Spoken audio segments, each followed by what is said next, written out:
इस्तीफा। मुंशी प्रेमचंद की कहानी। दफ्तर का बाबू एक बेजबान जीव है। मजदूरों को आंखें दिखाओ तो वह त्योरियों बदल कर खड़ा हो जाएगा। कुली को एक डांट बताऊं तो सिर से बोझ फेंक कर अपनी राह लेगा। किसी भिखारी को दुत्कारो तो वह तुम्हारी ओर गुस्से की निगाह से देखकर चला जाएगा। यहां तक कि गधा भी कभी कभी तकलीफ पाकर दो लत्तियों झड़ने लगता है।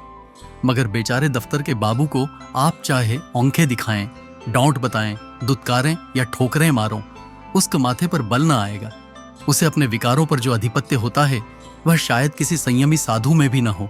संतोष का पुतला, सब्र की मूर्ति, सच्चा आज्ञाकारी, गरज उसमें तमाम मानवीय अच्छाइयां मौजूद होती हैं। खंडहर के भी एक दिन भग्य जाते हैं। दिवाली के दिन उस पर भी रोशनी होती है। बरसात में उस पर हरियाली छाती है।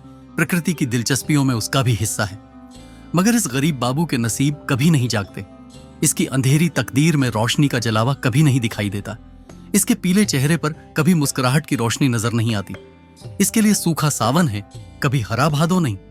लाला फतेहचंद ऐसे ही एक बेज़बान जीव थे। कहते हैं मनुष्य पर उसके नाम का भी असर पड़ता है। फतेहचंद की दशा में यह बात यथार्थ सिद्ध न हो सकी। यदि उन्हें हारचंद कहा जाए तो कदाचित यह अत्युक्ति न होगी। दफ्तर में हार, जिंदगी में हार, मित्रों में हार, जीतन में उनके लिए चारों ओर निराशाएं नहीं थीं। लड़का एक भी नहीं, लड़कियों थी, भाई एक भी नहीं, भौजाइयों दो, गौंठ में कौड़ी नहीं, मगर दिल में आया और मुरव्वत। सच्चा मित्र एक भी नहीं। जिससे मित्रता हुई उसने धोखा दिया। इस पर तंदुरुस्ती भी अच्छी नहीं।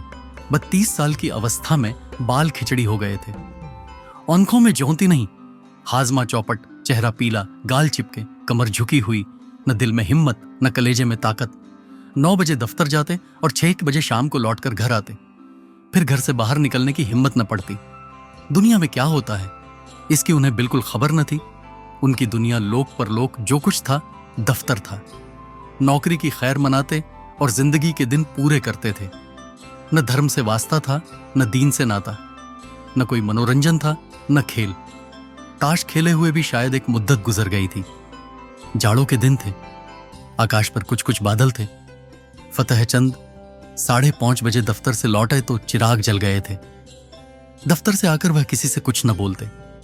चुपके से चारपाई पर लेट जाते और 15-20 मिनट तक बिना हिले डुले पड़े रहते। तब कहीं जाकर उनके मुंह से आवाज निकलती। आज भी प्रतिदिन की तरह वे चुपचाप पड़े थे कि एक ही मिनट में बाहर से किसी ने पुकारा। छोटी लड़की ने जाकर पूछा तो मालूम हुआ कि दफ्तर का चपरासी है। शारदा पति के मुंह हाथ धाने के लिए लौटा गिलास मौज रही थी। बोली, उससे कह दे क्या काम है, अभी तो दफ्तर से आए ही हैं और बुलावा आ गया है। चपरासी ने कहा है अभी फिर बुला लाओ, कोई बड़ा जरूरी काम है। फतेहचंद की खामोशी टूट गई।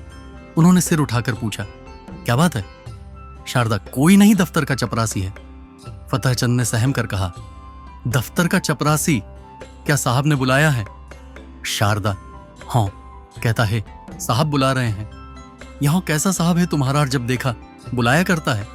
सवेरे के गए गए अभी मकान लौटे हो, फिर भी बुलाया आ गया। फतेहचंद ने संभल कर कहा, जरा सुन लूं किस लिए बुलाया है। मैंने सब काम खत्म कर दिया था, अभी आता हूं। शारदा, जरा जलपान तो करते जाओ। चपरासी से बातें करने लगोगे तो तुम्हें अंदर आने की याद भी न रहेंगी। यह कहकर वह एक प्याली में थोड़ी सी दाल, मोट और सेव लाई। फतेहचंद उठकर खड़े हो गए, किंतु खाने की चीजें देख कर चारपाई पर बैठ गए और प्याली की ओर चाव से देखकर चारपाई पर बैठ गए, पर प्याली की ओर चाव से देखकर डरते हुए बोले, लड़कियों को दे दिया है ना? शारदा ने उनके चढ़ाकर कहा, हाँ हाँ हाँ, दे दिया है, तुम तो खाओ। इतने में छोटी में चपरासी ने फिर पुकार, बाबूजी, हमें बड़ी देर हो रही है। शारदा कह क्यों नहीं देते कि इस वक्त ना आएंगे। फतेहचंद ने जल्दी जल्दी दाल मोट की 2-3 फंकियों लगाई, एक गिलास पानी पिया और बाहर की तरफ दौड़े। शारदा पान बनाती ही रह गई। चपरासी ने कहा, बाबूजी, आपने बड़ी देर कर दी, अब जरा लपक चलिए, नहीं तो जाते ही डांट बताएगा। फतेहचंद ने 2 कदम दौड़कर कहा, चलेंगे तो भाई आदमी ही की तरह, चाहे डांट लगाएं या दौंत दिखाएं, हमसे दौड़ा नहीं जाता, बंगले ही पर है ना। चपरासी, भला वह दफ्तर क्यों आने लगा? बादशाह है कि दिल लगी? चपरासी तेज चलने का आदी था। बेचारे बाबू फतेहचंद धीरे धीरे जाते थे।